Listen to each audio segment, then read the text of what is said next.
ಯಾವ ಪಾಟಿ ಚಳಿನೋ. ಎಷ್ಟು ಓದ್ಕೊಂಡು ಬೆಚ್ಚ ಮಾಡ್ಕೊಂಡ್ರೆ ಸಾಕಾಯ್ತಾ ಇಲ್ಲ. ಬಿಸಿಲು ಬರೋದನ್ನೇ ಕಾಯ್ತಾ ಇರ್ತೀನಪ್ಪ ನಾನಂತೂ. ಯಾವ ಪಾಟಿ ಚಳಿ ಅಂದರೆ ಬೆಳಗಿನ ಜಾವ 8 ಗಂಟೆ ಬಿಸಿಲು ಕೂತ್ಕೊಂಡ್ರೆ 10 ಗಂಟೆ ಆದ್ರೂ ಏಳುಗೆ ಮನ್ಸು ಬರೋದಿಲ್ಲ ಅಂತದೆ. ಅಷ್ಟು ಪಾಟಿ ಚಳಿ ಬರ್ತದಪ್ಪ. ಅಮ್ಮ ಅಲ್ಲ, ಈ ವರ್ಷ ಇದು ಏನಿದೆ ಈ ರೀತಿ ಚಳಿ ಬರ್ತಾ ಇದಲ್ಲಪ್ಪ. ವರ್ಷಕ್ಕಿಂತ ಜಾಸ್ತಿ ಚಳಿ ಇದೆ. ಮಳೆ ಬೇರೆ ಜಾಸ್ತಿ ಆಯ್ತದೆ. ಇನ್ನು ಶೆಕೆ ಯಾವ ಪಾಟಿ ಆಗ್ಬೇಕು? ಈ ವರ್ಷ ಭಾರಿ ಕಷ್ಟ ಐತೆ ಅನಿಸ್ತಾ ಇದೆ. ಅಲ್ಲ, ಮಲೆನಾಡ್ ಕಡೆನೆ ಈ ರೀತಿ ಆಗ್ಬಿಟ್ರೆ ಇನ್ನು ಬೇಸಿಗೆಗಾಲದಲ್ಲಿ ಹೋದ್ರೆ ಸಮುದ್ರ ತೀರಕ್ಕೆ ಏನಾರು ಹೋಗ್ಬಿಟ್ರು ಅಂದ್ರೆ ಏನಾರು ಬೆಂದು ಕರ್ಕಲಾಗಿ ಹೋಗ್ತಾರೆ. ಏನ್ ಕತೆ ಅಂತೀನಿ. ನಮಗೇನೋ ಮರದ ನೆರಳಾರು ಐತೆ. ಸಮುದ್ರ ತೀರದಲ್ಲಿ ನಮ್ಮ ಅಪ್ಪನೂ ಮರ ನೆಟ್ಟಿಲ್ಲ, ನಮ್ಮ ತಾತನೂ ಮರ ನೆಟ್ಟಿಲ್ಲ. ಬಿಸಿಲು ಶಾಖಕ್ಕೆ ಸುಟ್ಟೋಯ್ತಾರೆ ಎಲ್ರು. ಆಮೇಲೆ ಸಮುದ್ರ ತೀರದಲ್ಲಿ ಸ್ನಾನ ಮಾಡೋದು, ಮೇಲೆ ಬಂದು ಒಣಗಿಸ್ಕೊಳ್ಳೋದು, ಕೆಳಗೆ ಬೀಳೋದು, ಮೇಲೆ ಒಣಗಿಸ್ಕೊಳ್ಳೋದು ಮಾಡ್ಬೇಕಾಯ್ತದೆ. ಈ ಚಳಿ ಕೂತ್ಕೊಂಡ್ಬಿಟ್ರು ಅಂದ್ರೆ ಏನು ಪಾಟಿ ಸುಖ ಐತೆ ಅಂದ್ರೆ ಕಾಫಿ ಟೀ ಆಗು ಇಲ್ಲ ಇಂಥ ಸುಖ. ನಮ್ಮ ತಾತಂಗು ಅಂತೀನಿ, ಚಾ ಕುಡ್ದು ಆರೋಗ್ಯ ಕೆಡಿಸ್ಕೊಂಬೇಡಿ, ಬಿಸಿಲಾಗ ಕೂತ್ಕೊಂಡ್ಬಿಟ್ಟು ಬೆಚ್ಚಗೆ ಮಾಡ್ಕೊಳ್ಳಿ ಅಂತ. ಬೆಚ್ಚಗಾಗಲ್ಲ ಕಣೆ ಕಾಫಿ ಮಾಡ್ಕೊಡು, ಬೆಚ್ಚಗಾಗಲ್ಲ ಕಣೆ ಟೀ ಮಾಡ್ಕೊಡು ಅಂತ. ಬೆಳಿಗ್ಗೆ 5 ಗಂಟೆಗೆ ಎದ್ದು ಮುದುಕಜ್ಜ 8 ಗಂಟೆ ಒಳಗಡೆ ಒಂದು 50 ಕಾಫಿ ಟೀ ಕುಡ್ದವನೆ. ಅದ್ರ ಬದಲಿಗೆ ಚಳಿ ಕಾಸ್ಕೊಂತ ಬೆಂಕಿ ಚಳಿ ಕಾಸ್ಕೊಂತ ಕುತ್ಕೊಂಡು ಇದ್ಬಿಟ್ಟು ಆಮೇಲೆ 8 ಗಂಟೆ ಬಿಸಿಲು ತಾವ ಬಂದಿದ ತಕ್ಷಣ ಮನೆಯಿಂದ ಹೊರಗಡೆ ಬಂದು ಕುಂತ್ರಿ ಏನೈತದೆ ನ್ಯಾಚುರಲ್ ಬಿಸಿಲೈತೆ. ಬೆಚ್ಚಗೈತದೆ. ನಿಮ್ಮ ಕಡೆ ಎಷ್ಟು ಡಿಗ್ರಿ ಚಳಿ ಐತೆ ಅಂತ ಕಮೆಂಟ್ಸ್ ಮಾಡಿ, ಸರಿನಾ? ನಮ್ಮ ಕಡೆ ಅಂತೂ ಭಾಳ ಚಳಿ ಬಿದ್ದಿದೆ. ಈ ವರ್ಷ ಭಾಳ ಚಳಿನೂ ಐತಂತೆ, ನ್ಯೂಸ್ನಾಗ ಹೇಳ್ತಾವ್ರಂತೆ. ನಿಮ್ಮ ಕಡೆ ಹೆಂಗೈತೆ ಅಂತ ಹೇಳಿ. ಯಾಕೋ ಗೊತ್ತಿಲ್ಲ. ಸಬ್ಸ್ಕ್ರೈಬ್ ಮಾಡ್ಕೊಂಡವರು ಮೈನಸ್ ಮಾಡ್ತಿದ್ದೀರಾ, ತಗೊಂತಿದ್ದೀರಾ ವಾಪಸ್ಸು. ಲೈಕ್ ಅಂತೂ ಕೊಡೋದೇ ಮರ್ತ್ಬಿಟ್ಟಿದ್ದೀರಾ. ವ್ಯೂಸ್ ಅಂತೂ ಮುಂಚೆನೇ ಕೊಡೋದಿಲ್ಲ. ಹಿಂಗೆ ಮಾಡಿದ್ರೆ ನಾವು ಹೆಂಗೆ ಬೆಳಿಬೇಕು ಅಂತಲೇ ಗೊತ್ತಾಯ್ತಾ ಇಲ್ಲ ಕಣನು. ಯಾವ ಥರ ವೀಡಿಯೋ ಮಾಡಿದ್ರು ಒಟ್ಟೆ ಏನು ಮಾಡೋದು, ಏನಕ್ಕೆ ಕೆಲಸ ಅಂತ ಮಾಡ್ತೀವ್ರಿ. ಆದಷ್ಟು ದಿವಸ ಮಾಡ್ತೀನಿ, ಇಲ್ಲ ಅಂದ್ರೆ ಬಿಟ್ಟಾಕ್ ಗೊತ್ತಾಯ್ತೀನಿ. ಇದಕ್ಕೆ ಬೇರೆ ದುಡ್ಡು ಕೊಟ್ಟು ಖರೀದಿ ಮಾಡಬೇಕು. ನಮ್ಮನ್ನು ಮಾತಾಡಿಸ್ಬೇಕು ಅಂದರೆ ಅದು 1-2 ರೂಪಾಯಿ ಕೊಟ್ಟರೆ ಆಯ್ತದ, 2,000 ರೂಪಾಯಿ ಕೊಡಬೇಕು. ಎಲ್ಲ ಆಯ್ತದೆ ನಮ್ಮ ಹತ್ರ. ಒಂದು 10 ರೂಪಾಯಿ ದುಡಿದ್ರೆ 70 ರೂಪಾಯಿನೇ ಖರ್ಚಾಯ್ತಾ ಇದೆ ಸದ್ಯಕ್ಕಂತೂ. ಯಾಕೋ ಗೊತ್ತಿಲ್ಲ. ಗೃಹಲಕ್ಷ್ಮಿ ಯೋಜನೆನೂ 4 ತಿಂಗಳಿಗೆ ಒಂದ್ಸಲ 6 ತಿಂಗಳಿಗೆ ಒಂದ್ಸಲ ಬರ್ತಾ ಇದೆ. ಏನೋ ರೇಷನ್ಗೆ ಪೇಷನ್ಗೆ ಅಂತ ಕಾಸು ಆಯ್ತಿತ್ತು. ಯಾಕೋ ಗೊತ್ತಿಲ್ಲ, ಈ ನಡುವೆ ದುಡ್ಡೇ ಹಾಕ್ತಾ ಇಲ್ಲ. ಇನ್ನು ಸ್ವಲ್ಪ ದಿವಸ ಹೋದ್ರೆ ಓದೂ ಜಮಾ ಆಗಲ್ವೇನೋ. ಅವಾಗೇನೋ 5-6 ತಿಂಗಳು ದುಡ್ಡು ಹಾಕ್ತೀವಿ ಅಂದ್ಬಿಟ್ಟು ಬ್ಯಾಂಕ್ ಅಕೌಂಟಿಗೆ ದುಡ್ಡು ಹಾಕವ್ರೆ. ಇವಾಗ ನೋಡಿದ್ರೆ ಅದೂ ಇಲ್ಲ. ಏನೋ ರೇಷನ್ಗೆ ಪೇಷನ್ಗೆ ಆಯ್ತಿತ್ತು, ಚಾನ ಸಕ್ಕರೆನ ಮಾಡ್ಕೊಂಡು ತರೋಕೆ. ಇವಾಗ ಅದು ಇಲ್ಲ ಹಂಗಾಗ್ಬಿಟ್ಟೆ. ಇನ್ನು ಸ್ವಲ್ಪ ದಿವಸನಾಗೆ ಅಕ್ಕಿ ಕೊಡೋದನ್ನು ಮರ್ತು ಬಿಟ್ಬಿಟ್ರೆ ಮುಗೀತು ನಮ್ಮ ಕತೆ. ಮತ್ತೆ ಹೊಲಕ್ಕೆ ಕೆಲ್ಸಕ್ಕೆ ಹೋಗ್ಬೇಕಾಯ್ತದೆ. ನಾವೇನು ಈ ಮುದುಕರು ಏನು ಮಾಡ್ಬೇಕು ಅಂತಲೂ ಗೊತ್ತಾಗಲ್ಲ. ಈ ಹರಿಯಾದ ಹುಡುಗರು ನೋಡಿದ್ರೆ ಬೆಂಗಳೂರಿಗೆ ಹೋಗಿ ಕುತ್ಕೊಂತವ್ರೆ. ಈ ಮುದಿಗಳು ಇಲ್ಲ ಅಡುಗೆ ಮಾಡಿ ಬೇಯಿಸಿ ಹಾಕೋರು ಇಲ್ಲ, ನಾವೇ ಬೇಯಿಸ್ಕೊಬೇಕು, ನಾವೇ ಕೂಳು ತರಬೇಕು ಅಂದ್ರೆ ಹೆಂಗೈತದೆ ಅಂತಲೇ ಗೊತ್ತಾಯ್ತಾ ಇಲ್ಲ. ಭಾರಿ ಕಷ್ಟ ಐತೆ ಈ ಹಳ್ಳಿಯಾಗೆ. ಎಲ್ಲ ಪಟ್ಟಣದಾಗ ಹರಿಯೋದು ಹುಡುಗ್ರವ್ರೆ. ವಯಸ್ಸಾದ ಅಜ್ಜ ಅಜ್ಜಿಯರೆಲ್ಲ ಮನೆ ಒಳಗವ್ರೆ. ನಮಗೆ ಬೇಕಿತ್ತ ಇದು ಕೃಷಿ ಮಾಡ್ಕೊಂಡು ಅವ್ರು ಬಾಳ್ವೆ ಮಾಡ್ಬೇಕು ಅಂದ್ರೆ ಕೃಷಿನ ಮಾಡ್ಕೊಂಡು ಜೀವನ ಮಾಡ್ಬೇಕಿತ್ತು. ಇಲ್ಲ ನಾನು ಕಲ್ತೀವ್ನಿ ಪಟ್ಟಣಕ್ಕೆ ಹೋಯ್ತೀನಿ ಅಂತ ಹೇಳ್ತಾ ಹೋಯ್ತಾವ್ರೆ. ಏನು ಮಾಡೋದು, ಎಲ್ಲರ ಮನೆ ಕತಿನೂ ಇಟ್ಟೇನೆ, ಎಲ್ಲ ಹಳ್ಳಿಯಾಗೂ ಇಟ್ಟೆ. ಪ್ರತಿ ಮನೇನು ವೃದ್ಧಾಶ್ರಮ ಆಗ್ಬಿಟ್ಟೈತೆ. ನಮ್ಮಂತ ಅಜ್ಜ ಅಜ್ಜಿಯರೇ ಇರೋರು. ಏನು ಮಾಡೋದು, ನಾವೇ ತರಬೇಕು, ನಾವೇ ಮಾಡ್ಕೊಂಡು ಬೇಯಿಸ್ಕೊಂಡು ತಿನ್ನಬೇಕು. ನಿಮ್ಮ ಮನೇಲಿ ಹೆಂಗೆ ಅಂತ ಹೇಳ್ರಪ್ಪ.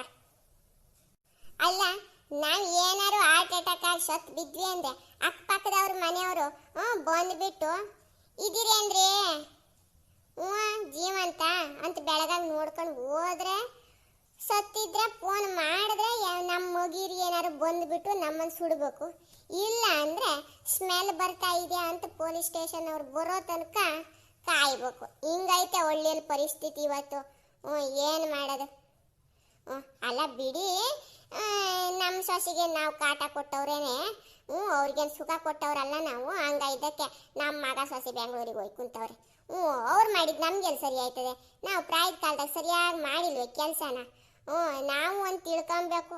ನಮ್ಮ ಥರ ನಮ್ಮ ಮಕ್ಕಳ ಹತ್ರ ನಮ್ಮ ಸೊಸೆಯರ ಹತ್ರ ಕೆಲಸ ಮಾಡೋಕ್ಕಾಗಲ್ಲ. ಹ್ಞೂ ಅವ್ರ ಮಕ್ಕಳ ಹತ್ರ ಇವ್ರ ಥರ ಕೆಲಸ ಮಾಡೋಕ್ಕಾಗಲ್ಲ. ಅವ್ರು ಏನು ಮಾಡ್ತಾರೋ ಹಂಗೆ ಬಾಯಿ ಮುಚ್ಕೊಂಡು ತಿನ್ಕೊಂಡು ಕೂತ್ಕೊಂಡು ಇರ್ಬೇಕು ತಾನೆ ನಾವು. ಅದು ಬಿಟ್ಟು ಅಲ್ಲಿ ಬೆಂಕಿ ಹಚ್ಚಕ್ಕೆ ಹೋಗ್ಬಿಟ್ರೆ ಆಯ್ತದ? ಮಗ ಸೊಸೆ ಎಲ್ಲ ಓಡೋಗಿ ಬೆಂಗಳೂರಲ್ಲೇ ಕೂತ್ಕೊಂತಾರೆ. ಇಲ್ಲ ಅಂದರೆ ಇಚ್ಚೆ ತುದಿ ಗಂಡ ಹೆಂಡ್ತಿ ಅಂದರೆ ಅತ್ತೆ ಮಾವನ ಮನೆ, ಅಚ್ಚೆ ತುದಿಯಾಗೆ ಮಗ ಸೊಸೆ ಮನೆ ಇರ್ತದೆ. ನಾವು ಮಾತ್ರ ಹೊಂದಾಣಿಕೆ ಮಾಡ್ಕೊಂಡು ಹೋಗ್ಬೇಕು. ನಮಗೂ ಮಗ ಸೊಸೆ ಬೇಕು ಅಂದರೆ ಅಲ್ವೇ? ಅವರು ಏನೋ ಮಾಡಿದ್ದು ಎಲ್ಲಾದ್ರೊಳಗೂ ಕೊಂಗ್ ಕುಡ್ಕೋಕೆ ಶುರು ಮಾಡಿಬಿಟ್ರೆ ಎಲ್ಲಿರ್ತಾರೆ?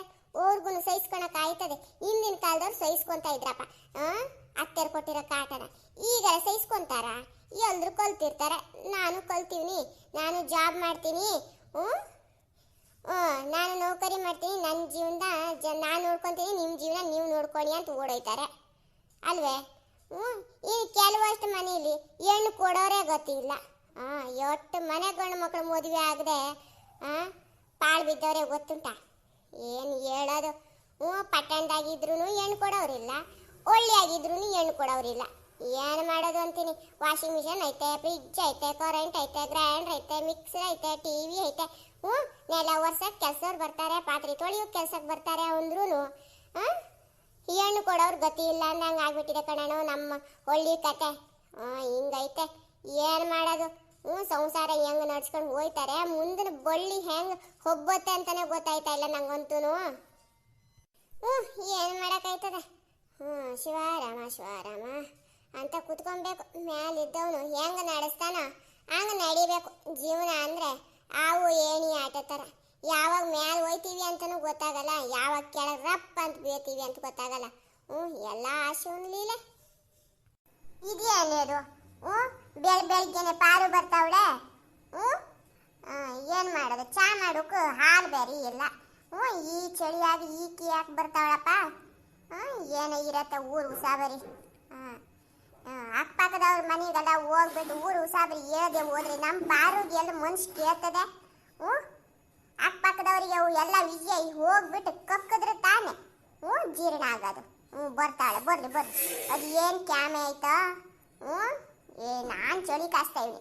ಚಾ ಮಾಡೋಕೆ ಹೋಗೋಕ್ಕಿಲ್ಲ, ಏನಿಲ್ಲ, ಏನು ಕೇಳೋದು ಇಲ್ಲ. ಚಾ ಬೇಕೆ ಅಂತಂದು ಕೇಳಿದ, ತಿಂಡಿ ತಿನ್ಕೊ ಬಂದಿಯಾ ಅಂತಂದು ಕೇಳಿದ್ರೆ ಯಾರಿಗೆ ಬೇಕು? ಕೈ ಕಾಲು ಗಟ್ಟಿಯಾಗಿದೆ, ಅವ್ರ ಮನೆ ತಾವ ಅವ್ರು ಮಾಡ್ಕೊಂಡು ತಿಂದು. ಇಲ್ಲಿ ವಯಸ್ಸಾದ ಜೀವ. ನಾನು ಏನು ಮಾಡೋಕ್ಕೆ ಹೋಗಲ್ಲ, ಕೇಳಕ್ಕೆ ಹೋಗಲ್ಲ. ನಮಗೆ ಯಾರು ಬೇಕಿತ್ತು ಕೂಳು ಮಾಡಿ ಹಾಕೋರು. ನಮಗೆ ಮಾಡಿ ಹಾಕೋರಿಲ್ಲ, ಇವ್ರಿಗೆ ಎಲ್ಲಿಂದ ಮಾಡಿ ಹಾಕೋಣ ನಾವು? ಈಕಿನ ಹತ್ರನೇ ಕೇಳ್ಬಿಡ್ತೀನಿ. ಸಮಸ್ಯೆ ಇಲ್ಲ. ಮಧ್ಯಾಹ್ನ ಏನು ಮಾಡ್ತೀಯ, ನಂಗೂ ಸ್ವಲ್ಪ ಕೊಡ್ತೀಯ ಅಂತ ಕೇಳ್ಬಿಟ್ರೆ ಬೆಳಗ್ಗೆ ತಿಂಡಿ ಕೊಡೋದು ತಪ್ಪೈತೆ. ಏನೇ ಬರು? ಹೆಂಗದಿಯಾ?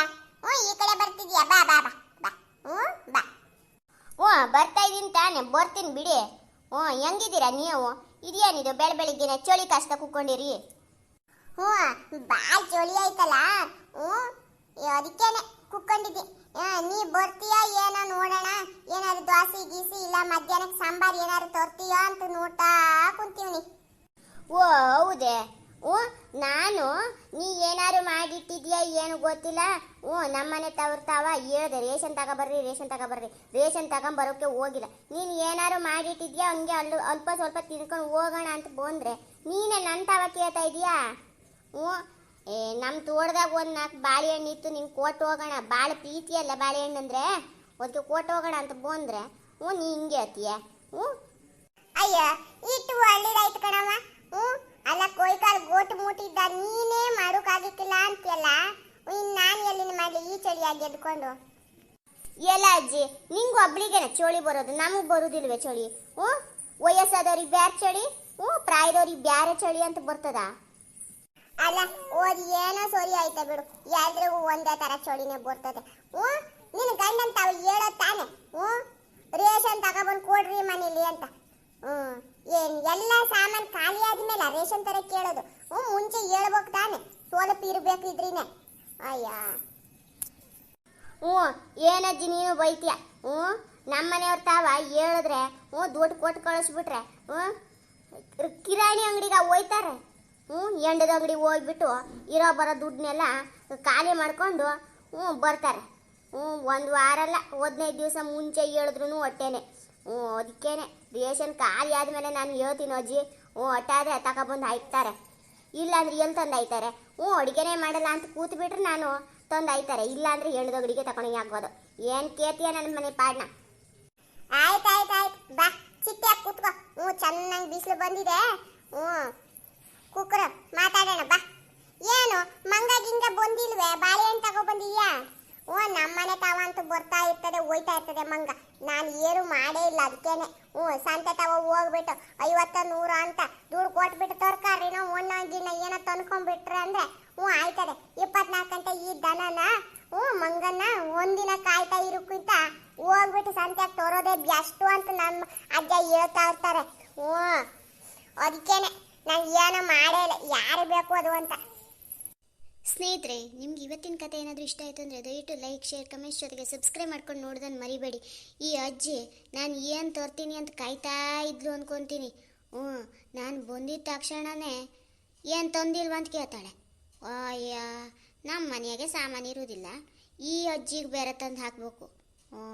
ಸಾಮಾನ್ಯ ಖರ್ಚಾಗಿದೆ ಅಂದ್ಬಿಟ್ರೆ, ಕಿರಾಣಿ ಐಟಮೇ ಇಲ್ಲ ಅಂದ್ಬಿಟ್ರೆ ಬೆಸ್ಟು. ನನಗೆ ಮಾಡೋದು ತಪ್ಪಿತು, ತಂದು ಹಾಕೋದು ತಪ್ಪಿತು. ಈ ಅಜ್ಜಿ ನನಗೆ ಕೊಡ್ತಾಳೆ ಅಂತ ನಾ ಅನ್ಕೊಂಡ್ಬಿಟ್ರೆ ಈಕಿ ನೋಡಿದ್ರೆ ನನ್ನ ಹತ್ರನೇ ತೆಕ್ಕೊಳಕ್ ನೋಡ್ತಾಳಲ್ಲ. ಬಲಿ ಚಾಣಾಕ್ಷಿ ಅವಳ ಈ ಅಜ್ಜಿ.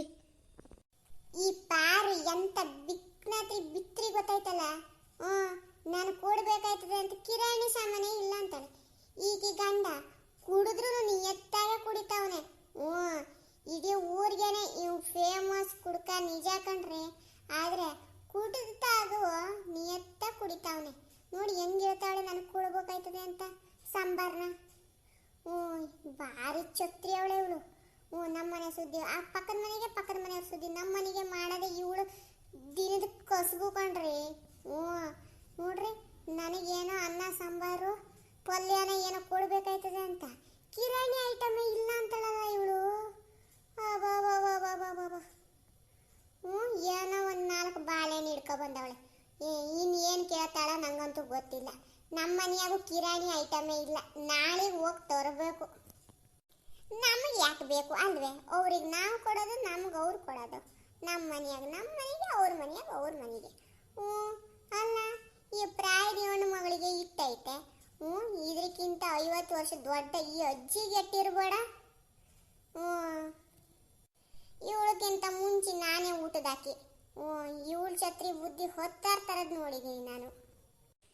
ಏನೋ 4 ಬಾಳೆಹಣ್ಣು ಕೊಟ್ಬಿಟ್ಟು ಒಂದೇಟು ತರಕಾರಿ ಗಿರ್ಕಾರಿ ಏನಾರು ಇಸ್ಕೊಂಡು ಹೋಗೋಣ ಅಂತ ಬಂದೀವ್ನಿ. ಈ ಮುದುಕಿ ಕೊಡ್ತಾಳ ಇಲ್ವ ಗೊತ್ತಿಲ್ವೇ? ಆಮೇಲೆ ಬಾಳೆಹಣ್ಣು ತೊಂದಿರೋನು ಕೊಡೋಕ್ಕೂ ಆಗಲ್ಲ, ಬಿಡೋಕ್ಕೂ ಆಗಲ್ಲ. ವಾಪಸ್ ತಗೊಂಡೋಗೋಕ್ಕೂ ಒಂಥರ ಮುಜುಗರ ಅನ್ನಿಸ್ತೈತೆ. ನೋಡ್ತೀನಿ ಈರೆ ಕೊಟ್ಬಿಟ್ಟು ಏನಾರು ಇಸ್ಕೊಂಡು ಹೋಗೋಕ್ಕಾಯ್ತದ ಅಂತ. ಪುಕ್ಸಟ್ಟೆ ಕೊಡೋಕ್ಕಾಯ್ತದೆ ನಾವು. ನಮಗೆ ಬೇಕಾಗಿದ್ದು ನಾವು ತೊಗೊಂಡು ಹೋಗ್ಬೇಕು, ಅವ್ರಿಗೆ ಬೇಕಾಗಿದ್ದೆ ಅವ್ರು ಕೊಡಬೇಕು. ಊರು ಕೇರಿ ಅಕ್ಕ ಪಕ್ಕ ಇದ್ದೀವಿ ಅಂದಮೇಲೆ ಒಬ್ರು ಕೊಟ್ಟು ತಗೊಂಡು ಮಾಡೋದು ಒಳ್ಳೆಯತ್ತು. ಬಾಳೆಹಣ್ಣು ಕೊಟ್ಬಿಟ್ಟು ತರಕಾರಿ ಇದೆಯಾ ಅಂತಂದರೆ ಹೋಗಿ ಸಾಂಬಾರ್ನಾರು ಮಾಡ್ಕೊಂಡು ಉಣ್ಣಕ್ಕೆ ಇಟ್ಕೊಬೋದು. ಇಲ್ಲ ಅಂದರೆ ಆ ಯಪ್ಪ ಹೋಗಿ ತರಕಾರಿ ತರೋ ತನಕ ನನಗೆ ಹೊಟ್ಟೆ ಆಗಿರೋ ಹುಳ ಬೀಳ ಎಲ್ಲ ಸತ್ತೋಯ್ತವೆ. ಸ್ನೇಹಿತರೆ, ಈ ವಿಡಿಯೋನ ಮುಂದುವರ್ಸೋಕ್ಕಾದ್ರೆ ಮುಂದುವರ್ಸ್ತೀನಿ ಕಣ್ರಿ. ಇಲ್ಲ ಅಂದರೆ ಇಲ್ಲಿಗೆ ಮುಗೀತು ಅಂತ ಅಂದ್ಕೊಳ್ರಿ. ನಿಮ್ಗೆ ಇಷ್ಟ ಆಯಿತು ಸ್ವಲ್ಪನ ಅಂತ ಆದ್ರೂ ಒಂದು ಸಪೋರ್ಟ್ ಕಮೆಂಟ್ಸ್ ಹಾಕಿ. ಇಟ್ಟು ಹೊತ್ತುವರೆಗೆ ನೋಡಿದ್ದಕ್ಕೆ ನಿಮಗೆ ಧನ್ಯವಾದಗಳು ಕಣ್ರಿ.